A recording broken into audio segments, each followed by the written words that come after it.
It's Indigenous Peoples Day. What is Indigenous Peoples Day? Highlighting an article from AP News.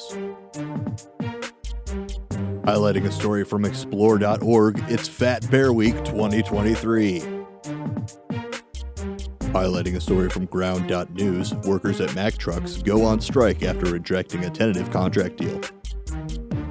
Highlighting a story from Ground.news, the Pentagon is to send ships and aircraft closer to Israel in a show of force. Oh, hey there, this is Ben from the Multi-Format Network. If you haven't realized, radio's changed a lot in the last 15 years. So what are you doing sitting on your hands? With the Multi-Format Network, you can leave all the production, distribution, and aggregation to us. All you need is a voice and a vision. To learn more about our podcast studio, visit us on Facebook or shoot us an email, mfngeneralmanager@gmail.com. In the meantime, we're jamming, and we hope you like jamming too. This is MFN News for You. Highlighting a story from apnews.com, it's Indigenous Peoples Day. What is Indigenous Peoples Day? Highlighting an article from AP News. The events across the U.S. come 2 years after President Joe Biden officially commemorated Indigenous Peoples Day. An increasing number of states and cities have also recognized it, pivoting from a day-long rooted in the celebration of explorer Christopher Columbus to one focused on the people whose lives and culture were forever changed by colonialism.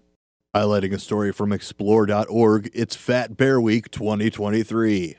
Once again, it's time for America to vote for their favorite fat bear. It's Fat Bear Week. At Explore.org, you choose the fattest bear of the year. Some of the largest brown bears on Earth make their home at Brooks River in Katmai National Park, Alaska. Brown bears get fat to survive, and Fat Bear Week is an annual tournament celebrating their success in preparation for winter hibernation. Fat Bear Week 2023 is October 4th through October 10th. Your vote decides who is the fattest of the fat. Matchups will be open for voting between 12 and 9 p.m. Eastern at Explore.org. Today we're choosing between Bear 32 Chunk and Bear 91, both looking pretty fat. And the second matchup being 128 Grazer and 435 Holly, both respectively fat as well. Highlighting a story from Ground.news, workers at Mack Trucks go on strike after rejecting a tentative contract deal. About 3,900 United Auto workers with Mack Trucks will go on strike today after rejecting a tentative agreement, adding to tens of thousands of other striking UAW members. The rejected Mack Trucks agreement offered 90% wage increase over a 5-year deal, falling short of UAW's demands for record contracts with Detroit automakers. Mack Trucks expressed surprise and disappointment at the strike, but remains committed to arriving at an agreement that provides competitive wages and benefits. Highlighting a story from Ground.news, the Pentagon is to send ships and aircraft closer to Israel in a show of force. Defense Secretary Lloyd Austin has ordered the USS Ford Carrier Strike Group to sail to the eastern Mediterranean to assist Israel in response to the Hamas attack that has left over 1,000 people dead on both sides.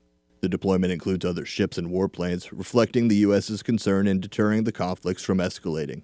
The Biden administration will provide additional equipment and resources, including munitions, to the Israel Defense Forces. President Biden assured Israeli Prime Minister Benjamin Netanyahu of ongoing U.S. diplomatic efforts and pledged continued assistance. The attack by Hamas on Israel, described by U.S. Secretary of State Antony Blinken as a terrorist attack, threatens to spark a major conflict in the Middle East. Highlighting a story from apnews.com, a county has agreed to a $12.2 million settlement with a man who was jailed for drunken driving, then lost his hands. A Minnesota county agreed to pay $12.2 million to a man who was jailed on suspicion of drunken driving, but ended up losing both of his hands, and suffering a heart attack, a stroke, and skin lesions all over his body, allegedly due to the inaction of officials at the county jail, attorneys said Wednesday.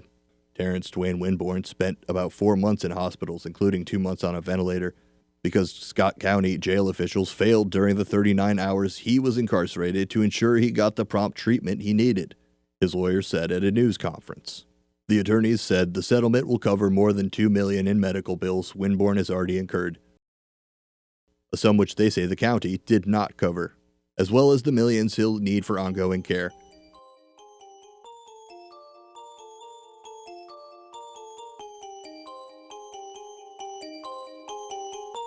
And that was MFN News for You.